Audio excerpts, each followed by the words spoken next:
Assalamualaikum teman-teman. Di sini aku pengen ngasih tunjuk nih hasil laporan proyek aku di mata kuliah pemrograman web yang dimana kita akan membuat sistem aplikasi berbasis web buat koperasi syariah. Nah, di sini tuh ada anggotanya, kita berenam. Ada Muhammad Rizal, ada Muhammad Fadlullah Nadif, ada Muhammad Iqbal Ramadan, ada Muhammad Ilyas, ada Putra Jimulya, dan saya sendiri Namira Rofadena. Nah, di sini tuh pertama adalah mau ngejelasin tentang rancangan alur proses bisnis. Nah, rancangan alur proses bisnis itu adalah rancangan yang bakal kita gunain untuk mempermudah kita dalam membuat proyek ini nanti ke depannya. Di sini kita ada 4 macam alur, ada rancangan, macam-macam pokoknya.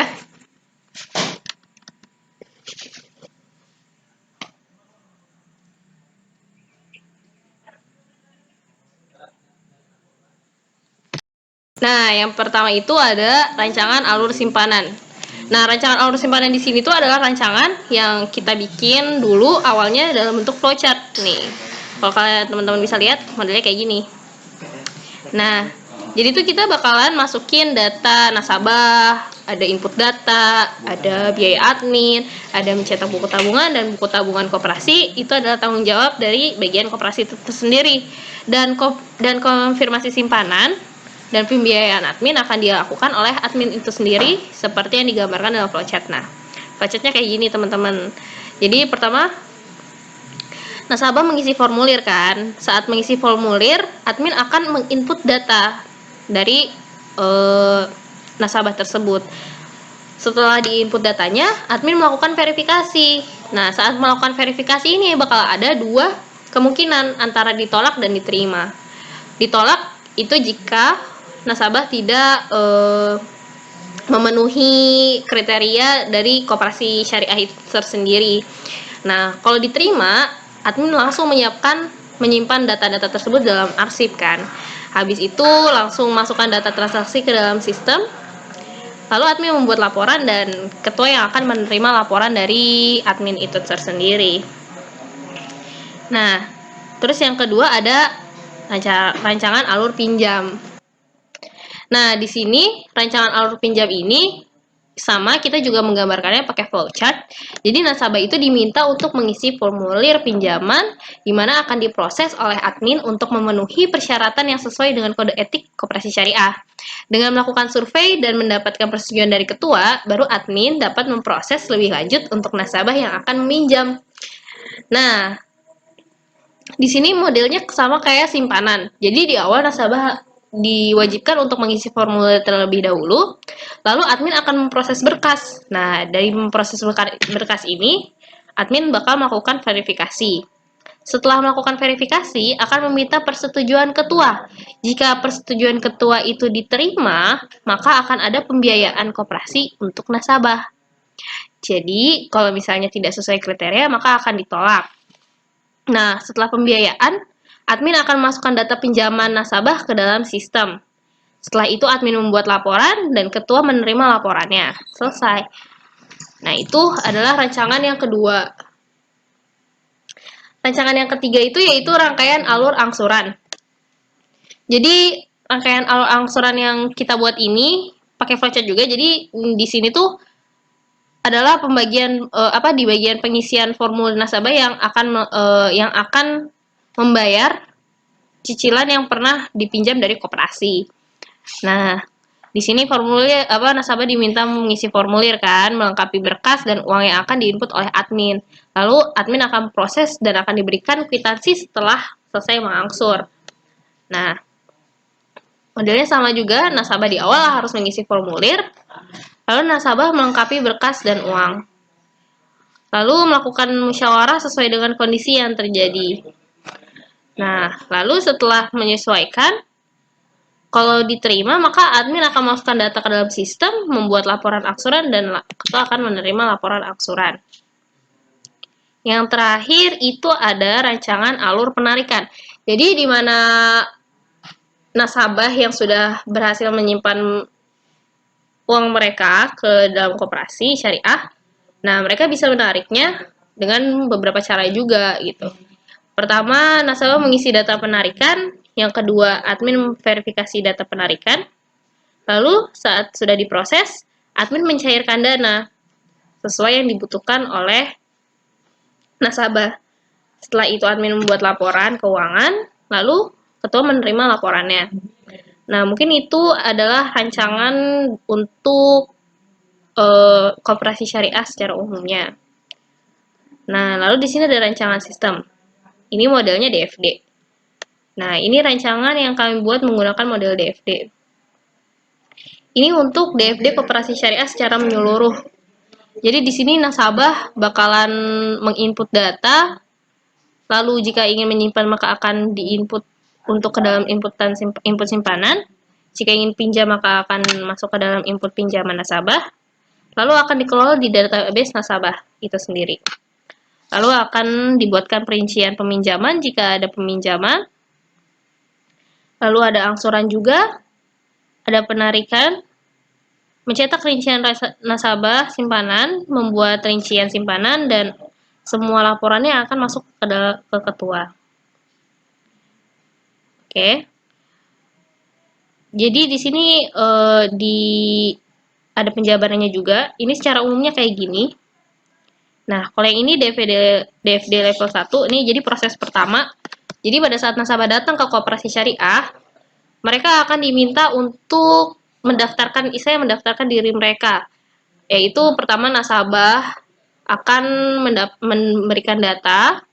Setelah penginputan data, nasabah mendapatkan data, lalu mendapatkan nomor dan password nasabah. Lalu nomor nasabah akan diberikan ke nasabah tersebut. Jika ditolak berarti nasabah tidak sesuai kriteria yang seharusnya. Lalu ada DFD level 1, ini proses kedua, yaitu simpanan nasabah. Nah, di sini simpanan nasabah, itu kalau nasabah ingin nyimpen, maka akan diinput simpanannya berapa, lalu akan masuk ke file simpanan nasabah tersendiri, itu sendiri. Lalu yang ketiga, ada DFD level 1 proses 3 pinjaman nasabah. Jadi nasabah yang ingin meminjam akan mendapatkan rincian pinjaman dulu, input pinjaman, lalu masuk ke file pinjaman nasabah. Saat masuk, data rincian pinjamannya akan masuk ke ketua, akan diproses oleh ketua. Lalu data laporan angsuran pinjaman yang dipinjam oleh nasabah akan diberikan ke nasabah untuk kemudian hari untuk diangsur sama nasabah di kemudian hari. Terus ada ini DFD level 1 proses 4. Jadi ini laporan simpanan nasabah. Jadi kalau laporan simpanan itu jadi nasabah bakalan menginput simpanannya, akan dicetak rincian simpanan, masuk ke file simpanan nasabah, lalu akan masuk ke ketua data laporannya, data rinciannya. Yang terakhir itu ada DFD level 1, proses 5 angsuran pinjaman. Ini buat ngangsur. Jadi nasabah akan mencetak angsuran pinjaman, terus mendapatkan rincian angsuran pinjaman, lalu dari rincian angsuran pinjaman nasabah akan membayar, lalu masuk ke data, masuk ke file, disimpan dalam file, lalu data laporannya akan diberikan kepada ketua. Nah, yang ini adalah database yang akan digunakan model IRD. Jadi ini yang bakal kita gunakan nanti pada saat pembuatan database untuk nasabah itu sendiri. Jadi ada simpanan, ada penarikan, ada nasabah, ada pinjaman, ada laporan transaksi, ada angsuran. Jadi nasabah itu sendiri akan diminta data dirinya, data lengkapnya, seperti nama lengkap, tempat lahir, tanggal lahir, jenis kelamin, nomor HP, agama, pekerjaan, nomor identitas, dan tanggal masuk. Karena di sini kita berbasis syariah, maka koperasi ini kita akan melihat sekali pekerjaan yang akan nasabah itu isi. Karena koperasi syariah sendiri itu adalah koperasi yang dimana mementingkan nilai-nilai agama gitu.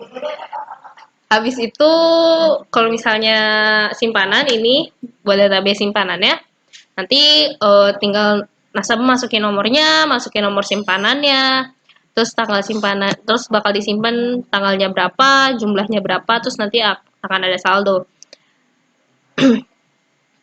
Kalau penarikan, nah ini ntar nomor nasabah juga dicatat tanggal penarikannya sama jumlah penarikan berapa, dan akan diberikan slip transaksi gitu ke nasabah jika nasabah tersebut melakukan simpanan, penarikan, pinjaman, dan angsuran. Nah, kalau ini pinjaman itu, nih di sini ada nomor nasabah, inputannya ada tanggal pinjaman, ada jumlah pinjamannya, jangka waktu yang diberikan kepada nasabah untuk mengangsur juga, terus angsurannya berapa kali, jenis pinjaman yang seperti apa.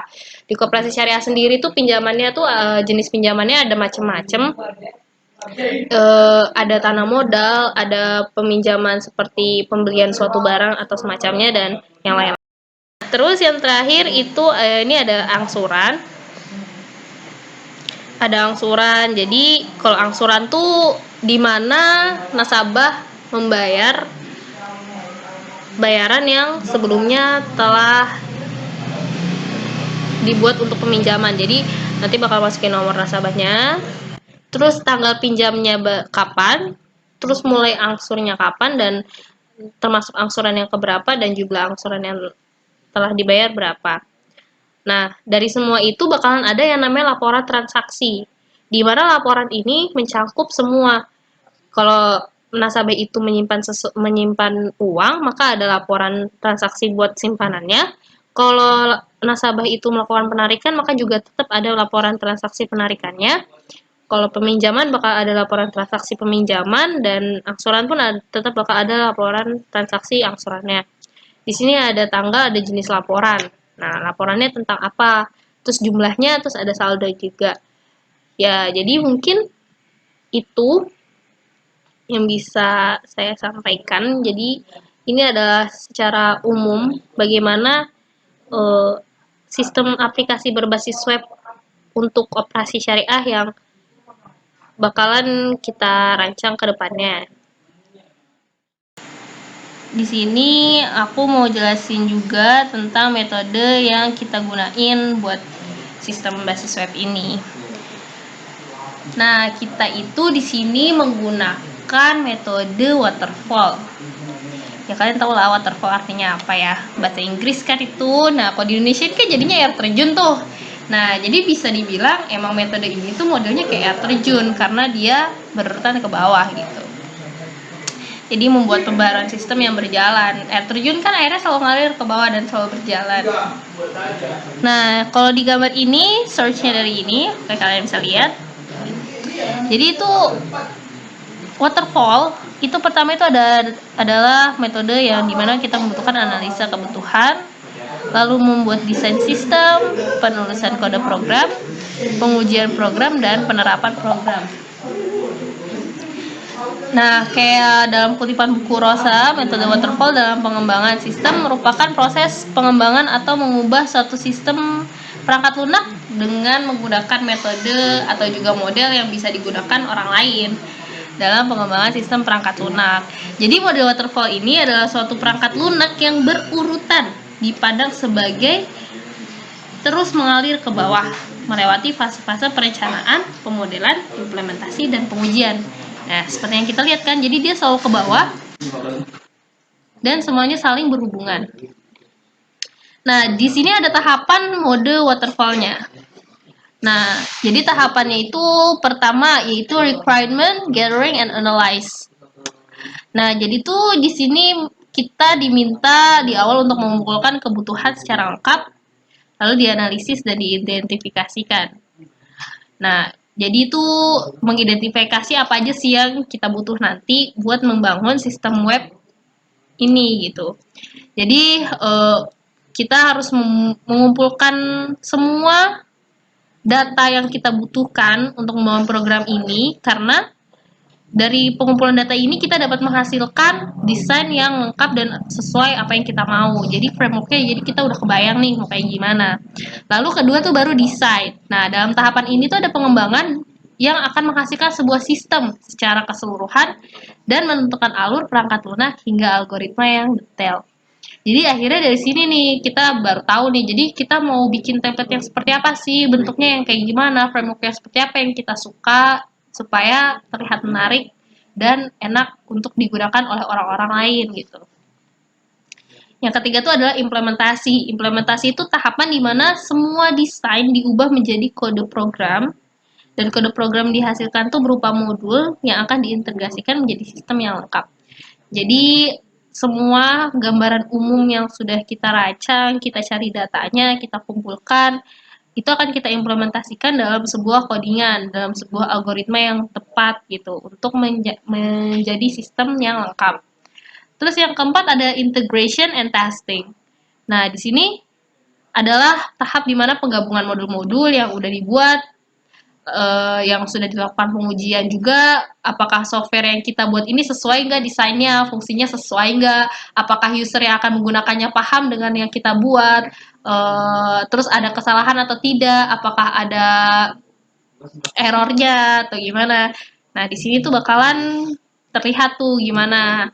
Nah, yang kelima baru verifikasi. Verifikasi itu klien atau pengguna menguji apakah sistem tersebut sesuai, apakah disetujui. Jadi setelah kita membuat ini, kita akan istilahnya demo lah, demo ke beberapa koperasi yang sesuai dengan apa yang kita mau untuk menguji apakah web yang kita sistem berbasis web yang kita rancang ini apakah sesuai dengan kebutuhan mereka, apakah nyaman digunakan oleh mereka, apakah sesuai dengan kaidah apa yang mereka butuhkan, apakah mereka paham untuk orang-orang awam juga.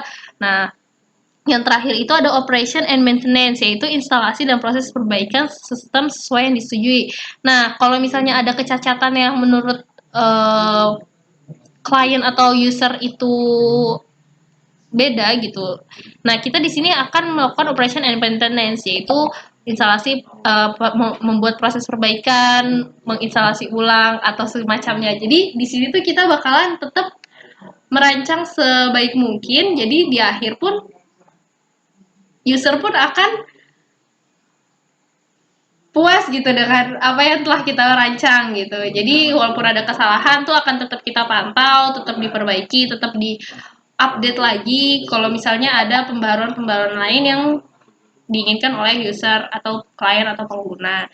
Ya, mungkin sekian. Terima kasih telah menonton video kami. Wassalamualaikum warahmatullahi wabarakatuh.